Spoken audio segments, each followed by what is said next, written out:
I'd like to get a few things out of the way right up front because I'm certain that most people won't watch this video all the way through.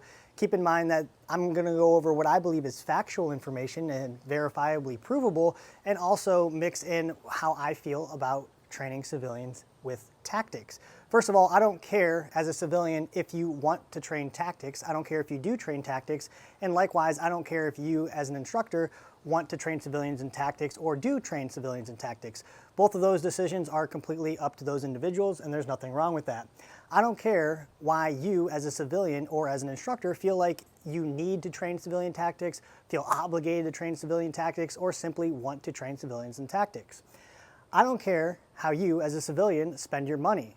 I don't care if you buy a rifle, put an LPVO on it, and put it in your truck and call it a truck gun. I don't care if you wear a plate carrier to the range and train with it. I don't care if you spend $14,000 on a pair of nods and take a training course. That's completely up to you. You can spend your money how you want. Now, I need to get some definitions out of the way so we can kind of understand what I'm talking about throughout this presentation. So hopefully you can constantly remind yourself and make note of that.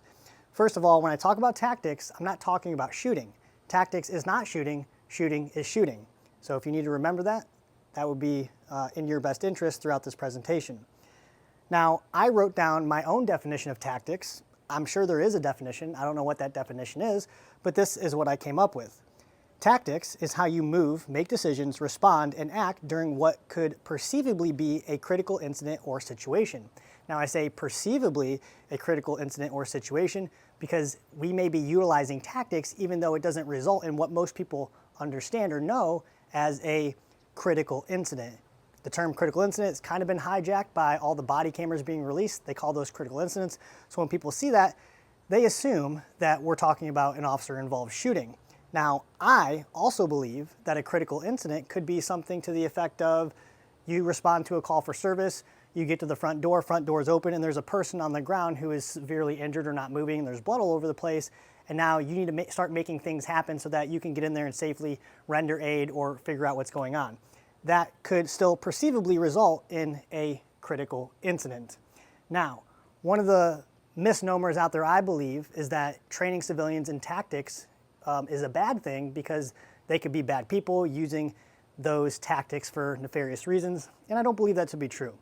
I don't believe that tactics, statistically speaking, has a net positive or negative effect on society. I don't believe that a bad guy will become more bad, and I don't believe that a good guy will become more good. And the reason that I don't believe that is because the level of training required for that to actually make a difference is going to cost you a lot of money, and in order to build competency through constant exposure and repetition in the skills, you have to do it over and over again, which is usually going to cost you as a civilian a lot of money.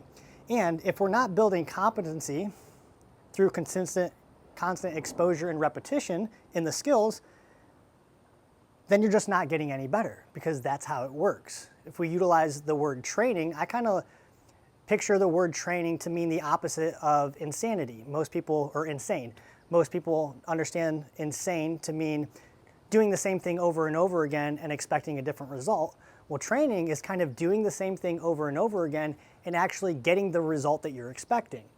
That is true in any amount of training for anything that you'll ever do, right? So sports, lifting weights, you can't go to the gym one time and expect that you're going to change the way that you look or change the way that you feel.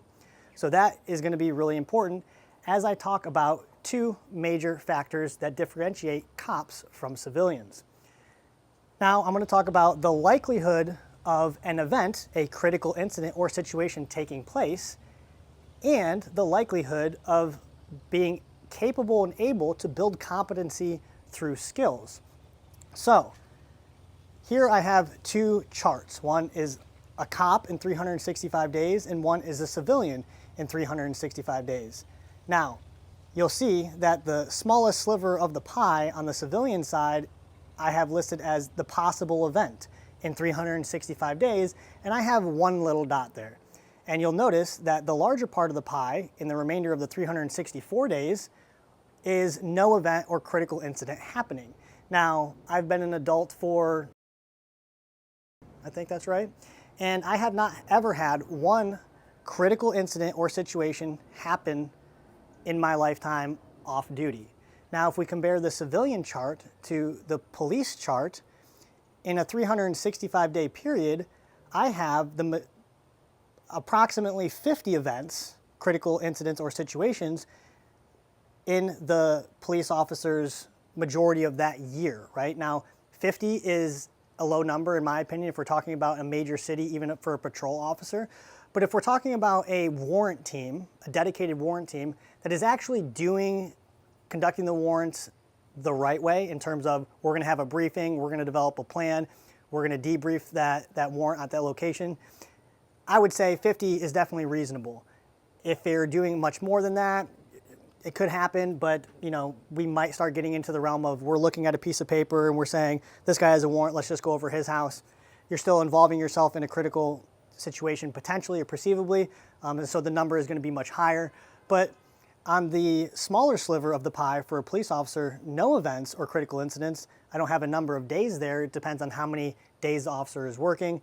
But you get the idea that the likelihood of the event is extremely higher and probable for a police officer and extremely unlikely for a civilian. Like, it could happen, but again, in all of my years, I've never been exposed to a critical incident off duty.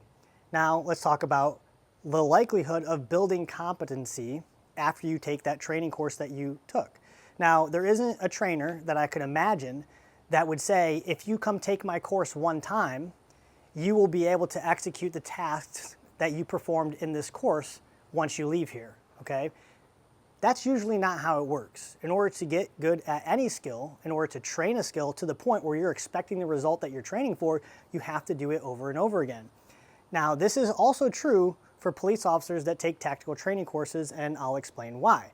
So in my case, I have courses where I teach officers in vehicle tactics, and I expose officers to potentially critical situations that closely replicate real life, and I teach them how to control their emotions and execute the task as expected. Now, when officers come to take my course, none of them typically, especially if we're talking about patrol guys, have simunition. None of them, since taking my course, have probably been exposed to scenarios involving simunition, unless, of course, they've maybe had one run at their police department where they had some required training or something. But on average, the majority of the people that come to my courses will not take that course again, certainly, and may not be exposed, certainly not consistently, to the opportunity of building competency through continued training and repetition and exposure. So, what do police have the opportunity to do that civilians don't? Well, police officers, although they may also have a low likelihood of building competency through continued training, as I just explained, but they are going to be exposed to those events where they could utilize the things that they learned in training. So for example, if a warrant team takes some training on executing a warrant at the January 1st on 2025, they could spend that next year utilizing something or some things that they learned from that course while they're actually executing their warrants. So yes, this is real life, but why would you waste that opportunity to get that repetition in to do the thing that you learned, right? Civilians can't do that because civilians aren't going to be exposed to the event, not in training and not in real life. So a good example of situations that are you basically throwing your money away would be you as a civilian taking a shooting course to learn how to shoot through a vehicle, whether into a vehicle or out of a vehicle. Now, there's many reasons why I could tell you that's a waste of your time and your money, and I'll give you two reasons. Well, the first we already talked about. What is the likelihood that you went and took that course and paid that money and then are continuing to take courses similar to that or have a place in your backyard where you can set up courses, windshields and cars? Extremely unlikely, okay?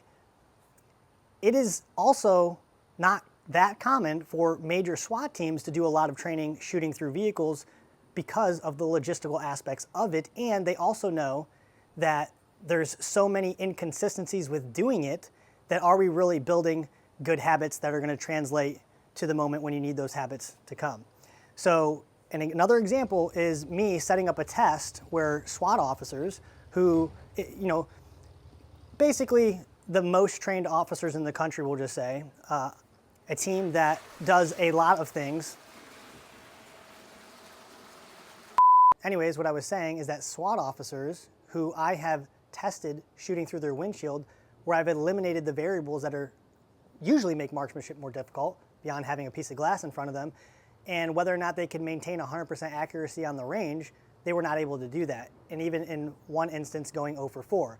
So if a SWAT officer who has the most training, who does the thing the most throughout the year, twice, maybe 3 times, can't achieve the results, what makes you as a civilian think that you're going to be able to achieve the results after 1 to 5 days of training and then 1 week, 2 weeks, 3 weeks, 4 weeks, a month removed from that, and think that you're going to be able to actually do something or execute something that you learned in the class prior? One of the scenarios that gets brought up, it's been brought up across the internet, is that, we'll just use CQB as an example. Well, if I need to go rescue my daughter who's being held hostage in her room by some person for whatever reason. Here's a video of what you'll actually do if that is the case. They're taking me to jail. Put the knife down right now. Put the Knife down right now. Knife down right now. Now, I'm not going to show you what happens there because he engages that threat and that's the end of that. But there, sure, CQB involved there, right? But it's moving from point A to point B, disregarding everything else except where we know the threat is, right? Moving direct to threat, movement till contact, which is what you should do, and then making a threshold assessment, because why would you go in there and hit pause? It doesn't make any sense. And then trying to calm the guy down while you're calming yourself down and taking a shot, which I think is outstanding. So as a civilian, if you are going to take a tactical training course, what are you actually doing the majority of the time? Are you actually building competency in the skill? Or are you paying for an experience? I believe that you're paying for an experience, and there's nothing wrong with that. If you want to take photos, take videos, and just hang out with your friends and do something cool and fun, that's perfectly fine. There's nothing wrong with that. But if you think that you're going to take what you learn there and be able to apply it in your own life, that is probably more than unlikely, because the likelihood of the vet is pretty close to 0, maybe 1, maybe 2, in an entire year, certainly a lifetime.